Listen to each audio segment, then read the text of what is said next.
setiap hari seperti embun pagi sejukkan hati. Ucapkan syukur, Tuhan Yesus baik, biar kita tahu perkataan yang baik. Tuhan sediakan kebutuhanku, Dia akan cukupkan semua yang ku perlu. Dia sembuhkan semua sakitku, berikan damai sejahtera yang lampaui akalku. Tuhan buka jalan, pimpin semua langkahku. Dia tiang awan dan tiang apiku. 1 Tawarik 13 ayat 1 sampai dengan 14. Demikianlah firman Tuhan. Daud berunding dengan pemimpin-pemimpin pasukan 1000 dan pasukan 100 dan dengan semua pemuka. Berkatalah Daud kepada seluruh jemaah Israel, jika kamu anggap baik dan jika diperkenankan Tuhan Allah kita, baiklah kita menyuruh orang kepada saudara-saudara kita yang masih tinggal di daerah-daerah orang Israel. Dan di samping itu kepada para imam dan orang-orang Lewi yang ada di kota-kota yang dikelilingi tanah penggembalaan mereka, supaya mereka berkumpul kepada kita. Dan baiklah kita memindahkan tabut Allah kita ke tempat kita, sebab pada zaman Saul kita tidak mengindahkannya. Maka seluruh jemaah itu berkata bahwa mereka akan berbuat demikian, sebab usul itu dianggap baik oleh segenap bangsa itu. Lalu Daud mengumpulkan semua orang Israel dari sungai Sikor di Mesir sampai ke jalan yang menuju Hamat untuk menjemput tabut Allah dari Kiryat Yearim. Lalu Daud dan segenap orang Israel berangkat ke Baalah ke Kiryat Yearim yang termasuk wilayah Yehuda untuk mengangkut dari sana tabut Allah yang disebut dengan nama Tuhan yang bertakhta di atas kerubim. Mereka menaikkan tabut Allah itu ke dalam kereta yang baru dari rumah Abinadab, sedang Usa dan Ahio mengantarkan kereta itu. Daud dan seluruh orang Israel menari-nari di hadapan Allah dengan sekuat tenaga, diiringi nyanyian, kecapi, gabus, rebana, ceracap, dan nafiri. Ketika mereka sampai ke tempat pengirikan Kidon, maka Usa mengulurkan tangannya memegang tabut itu, karena lembu-lembu itu tergelincir. Maka bangkitlah murka Tuhan terhadap Usa. Lalu ia membunuh dia oleh karena Usa telah mengulurkan tangannya kepada tabut itu. Ia mati di sana di hadapan Allah. Daud menjadi marah karena Tuhan telah menyambar Usa demikian hebatnya. Maka tempat itu disebut orang Peres Usa sampai sekarang. Pada waktu itu Daud menjadi takut kepada Allah, lalu katanya, bagaimanakah aku dapat membawa tabut Allah itu ke tempatku? Sebab itu Daud tidak mau memindahkan tabut itu ke tempatnya ke kota Daud. Tetapi Daud menyimpang dan membawanya ke rumah Obed Edom orang Gad itu. 3 bulan lamanya tabut Allah itu tinggal dalam keluarga Obed Edom di rumahnya, dan Tuhan memberkati keluarga Obed Edom dan segala yang dipunyainya. Amin. Kisah Para Rasul 12 ayat 1 sampai ayat yang ke-25. Kira-kira pada waktu itu Raja Herodes mulai bertindak dengan keras terhadap beberapa orang dari jemaat. Ia menyuruh membunuh Yakobus, saudara Yohanes, dengan pedang. Ketika ia melihat bahwa hal itu menyenangkan hati orang Yahudi, ia melanjutkan perbuatannya itu dan menyuruh menahan Petrus. Waktu itu, hari raya roti tidak beragi. Setelah Petrus ditangkap, Herodes menyuruh memenjarakannya di bawah penjagaan 4 regu, masing-masing terdiri dari 4 prajurit. Maksudnya ialah supaya sehabis Paskah, ia menghadapkannya ke depan orang banyak. Demikianlah Petrus ditahan di dalam penjara. Tetapi jemaat dengan tekun mendoakannya kepada Allah. Pada malam sebelum Herodes hendak menghadapkannya kepada orang banyak, Petrus tidur di antara 2 orang prajurit terbelenggu dengan 2 rantai. Selain itu, prajurit-prajurit pengawal sedang berkawal di muka pintu. Tiba-tiba, berdirilah seorang malaikat Tuhan dekat Petrus dan cahaya bersinar dalam ruang itu. Malaikat itu menepuk Petrus untuk membangunkannya, katanya, "Bangunlah segera." Maka gugurlah rantai itu dari tangan Petrus. Lalu kata malaikat itu kepadanya, "Ikatlah pinggangmu dan kenakanlah sepatumu." Ia pun berbuat demikian. Lalu malaikat itu berkata kepadanya, "Kenakanlah jubahmu dan ikutlah aku."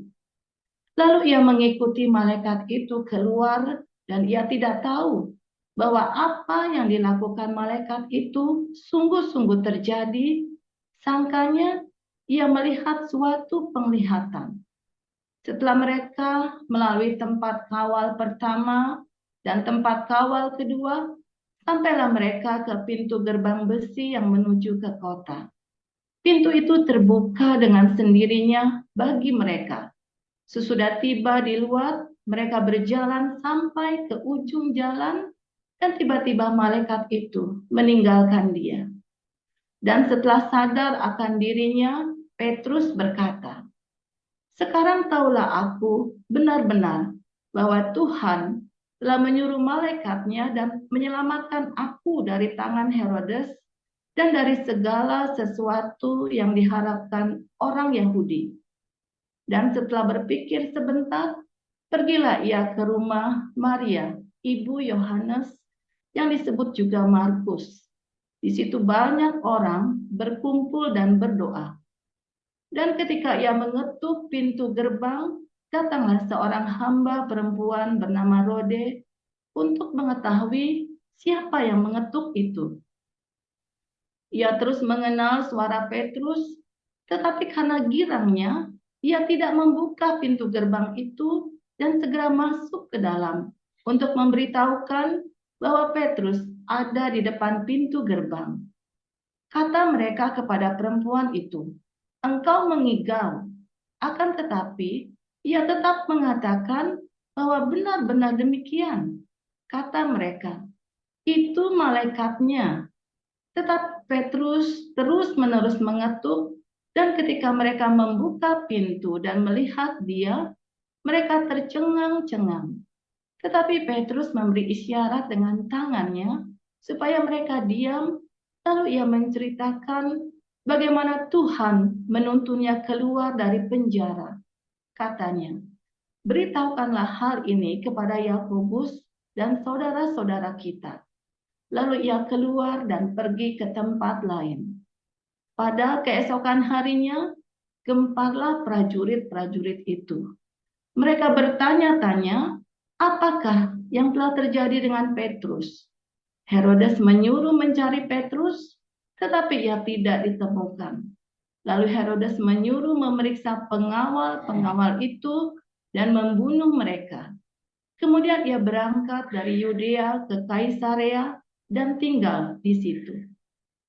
Herodes sangat marah terhadap orang Tirus dan Sidon. Atas persetujuan bersama, mereka pergi menghadap dia. Mereka berhasil membujuk Blastus, pegawai istana raja, ke pihak mereka. Lalu mereka memohonkan perdamaian karena negeri mereka beroleh bahan makanan dari wilayah raja. Dan pada suatu hari yang ditentukan, Herodes mengenakan pakaian kerajaan, lalu duduk di atas tahta dan berpidato kepada mereka. Dan rakyatnya bersorak membalasnya, "Inilah suara Allah dan bukan suara manusia." Dan seketika itu juga Ia ditampar malaikat Tuhan karena ia tidak memberi hormat kepada Allah.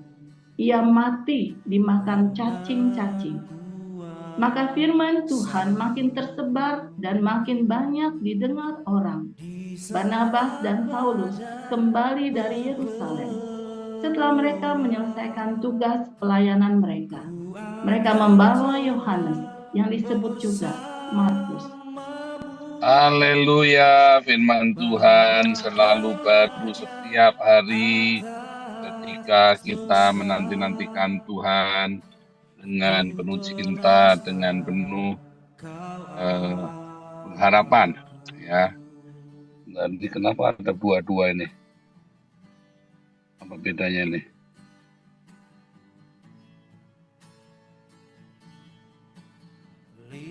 Bentar ya, ini saya ada keluar-keluar, saya bingung gambarnya. Oke, dah. Fokusin dulu. Oke, menghujat Roh Kudus.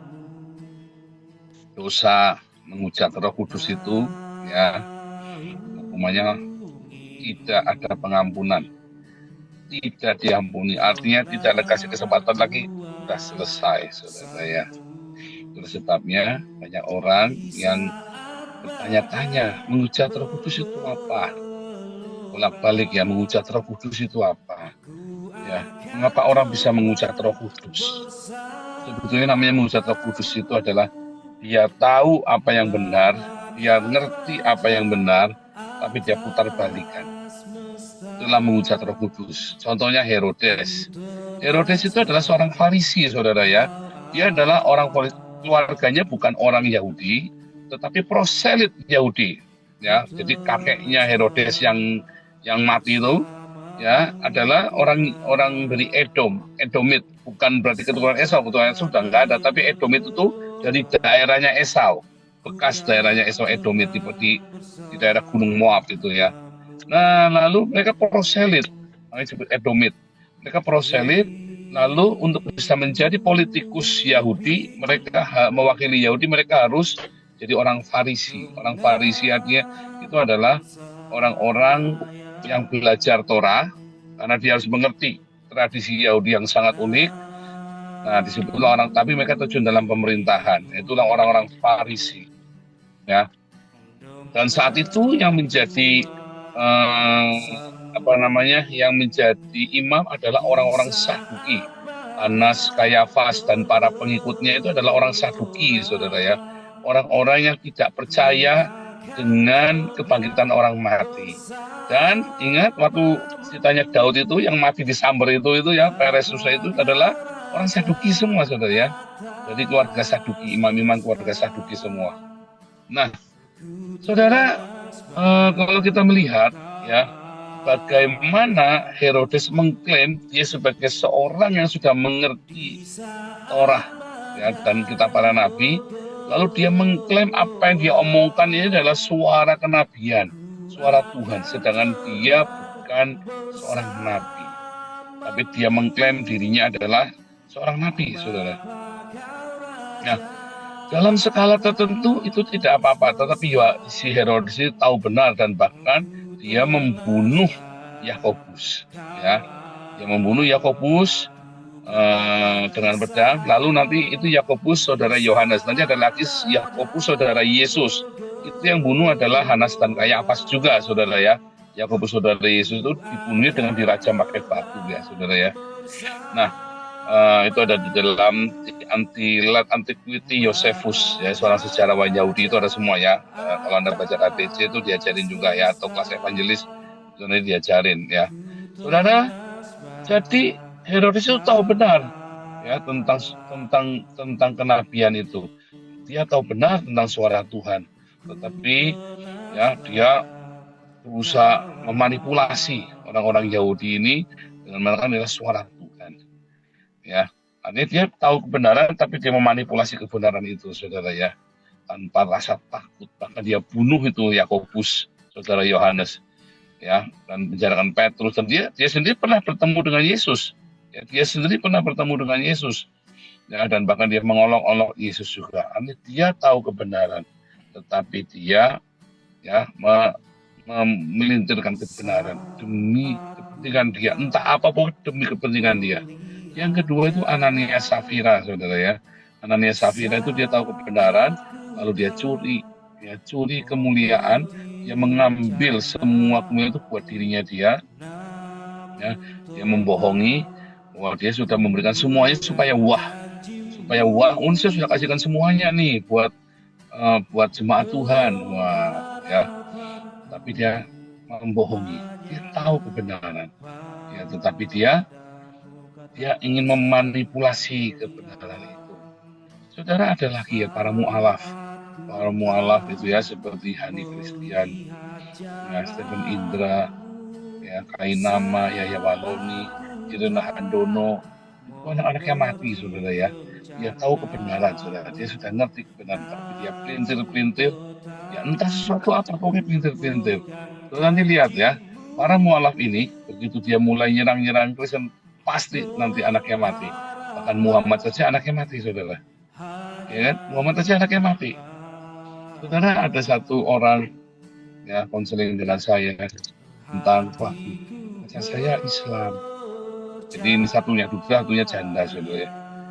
Punya anak jandanya ini, yang janda ini konseling, saya punya pacar Islam, boleh nggak? Saya bilang, waduh, jangan sekali, kalau kamu cerita agama Buddha itu saya cerita nggak apa-apa, tapi kalau kamu cerita Islam, ya, tapi dia menjadi Kristen, bohong. Nanti karena orang Islam itu boleh bersyahadat demi nanti kalau kamu udah nurut sama dibelokin kamu, sudah. Oh, itu sudah bolak-balik kejadian. Kan udah banyak kan di tempat ini kan kejadiannya begitu kan? Udah banyak, jangan ngomong enggak, sudah banyak. Ya. Saudara, hati-hati, nasihati anggota keluargamu yang sudah jadi mu'alaf agar jangan menghujat Roh Kudus. Ya. Apa itu menghujat Roh Kudus? Mengapa para mu'alaf ini punya potensi menghujat Roh Kudus?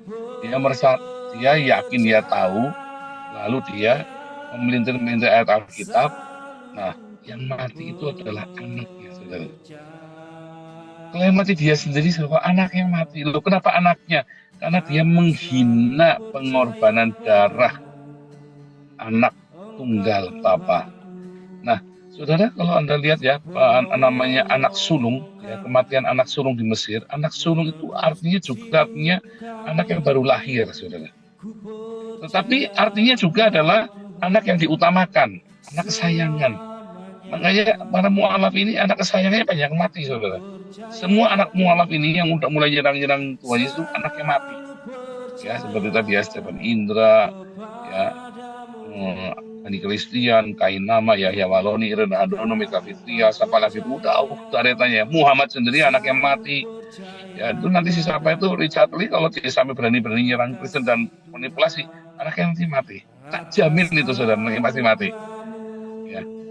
Terus siapa lagi, saudara? Mungkin itu banyak sekali ya. Wah, sudah juntrungan atau kesaksian juga banyak ya yang komentar di YouTube saya. Iya, ini anak kakak saya juga anaknya mati. Ini juga iya. Makanya kalau kamu sudah jadi mu'alaf, kamu diam aja. Kamu sudah salah. Tapi jangan sampai kamu menyerang iman Kristen. Nanti kamu menyanyiakan anak tunggal Bapa. Nanti kamu disambut setan. Ya, disambut setan karena setan senang kalau kamu udah mulai mengingkari Tuhan Yesus, bahkan kamu tadi itu namanya menghujat Roh Kudus, menghujat roh, menghujat rema. Kamu sudah ngerti, tapi kamu pelintir itu, saudara. Kamu ngerti, tapi kamu pelintir, itu menghujat. Kamu dalam ketidaktahuanmu, kamu menghina Tuhan Yesus. Kamu menolak Yesus. Tetapi kamu bisa diampuni, ya. Tetapi begitu kamu mulai memelintir, ya, kamu tidak diampuni, saudara. Anakmu mati. Tak jamin anakmu mati. Itu sudah saya ngakuin riset berkali-kali.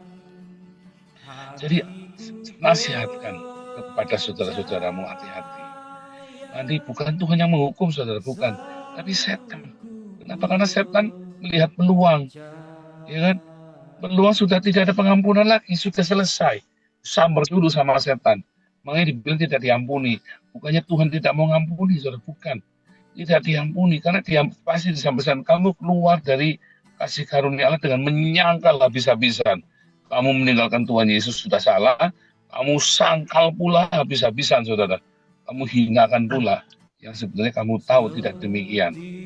Ya, kamu tahu sedang berdosa, makanya anakmu mati. Ya, dan kamu tidak akan sulit untuk kembali. Dan saya belum pernah lihat bisa kembali. untung ya Agustan anaknya tidak mau jadi Islam. Ya, jadi dilindungi oleh Tuhan Yesus. Coba kalau anaknya ikut-ikutan jadi mualaf kayak anak-anaknya Agustan, anak-anaknya Hani Christian, Irena Handono, Stephen Indra dan yang lain-lain, tak jamin mati tuh si Zelda. Untung Zelda itu nggak mau ya, dia tetap percaya kepada Tuhan Yesus. Ya saudara ya, ini nggak stop dan Agustan terakhir matinya bertobat ya, tetapi dimualafkan lagi sulit saudara kamu. Ketika kamu masuk Islam mau keluar lagi itu sulit. Nah itulah yang namanya menghujat Roh Kudus. Hati-hati saudara, hati-hati. Sama seperti zaman Daud ya, kamu nggak bisa main-main. Bedanya itu secara fisik, itu ada sebuah metafora. Hati ya, kamu jangan sampai kamu sentuh itu rema itu dengan tidak selayaknya. Jangan kamu membahas kebenaran Tuhan dengan tidak selayaknya, saudara. Dan nanti tidak ada pengampunan. Alias menjadi mualaf, lalu kamu membahas iman Kristen, jelek-jelekin orang Kristen. Hati-hati saudara, nggak ada obatnya. Musuhmu ya adalah setan, nyamber langsung tanpa perlindungan dari sorga. Karena kamu sangkal kan untuk menyangkal perlindungan dari surga, kamu tinggal sangkal aja, bisa kamu putar balik aja. Maka surga tidak lagi melindungimu. Give up. Karena kamu sudah memilih jalanmu sendiri. Ketika kamu meninggalkan Tuhan, pindah agama, kamu hanya, aduh, kasihan ya. Tapi begitu kamu mulai sangkal habis-habisan, bahkan kamu ngutukin agama lamamu, ya mengutuki Tuhan Yesus, ya yang kamu bilang katanya tidak disalib dan sebagainya. Wah, saudara, kamu menyangkal penyaliban Yesus itu sama seperti kamu menyangkal ibumu, ya bahwa kamu keluar dari vagina ibumu loh saudara. Ya kan kamu menganggap orang-orang Islam ini banyak ya, dan orang-orang yang menganggap, oh Tuhan keluar dari vagina yang hina. Nah itu vagina ibumu saudara. Tapi kalau vagina ibu saya itu vagina yang suci. Vaginanya Maria itu vagina yang suci. Ya saudara ya, jangan pernah malu dilahirkan melalui vagina ibumu karena suci. Tetapi kalau kamu malu dilahirkan dari vagina ibumu, jangan-jangan ibu nggak benar, wanita nggak benar itu saudara. Tetapi yang melahirkan Yesus adalah seorang perawan suci Maria yang suci, ya saudara, suci. Jadi ketika kamu hinakan itu, kamu sangkal itu namanya menghujat Roh Kudus saudara. Ya, kalau kamu nggak ngerti, kamu seorang yang bukan Kristen, lalu kamu bicara itu, ya kamu tidak pernah mengerti. Itu namanya kamu menyangkal anak manusia. Tapi ketika kamu bekas Kristen, lalu kamu hujat dan bahkan kamu tertawakan itu, anakmu pasti mati, saudara. Bagus kamu enggak yang mati. Ya, saudara. Tapi sudah kamu yang mati. Nah, itu namanya menghujat Roh Kudus, saudara. Makanya kamu lihat ya, orang-orang ini hampir tidak ada yang bisa balik, saudara. Agustan saja mau balik setengah mati ya.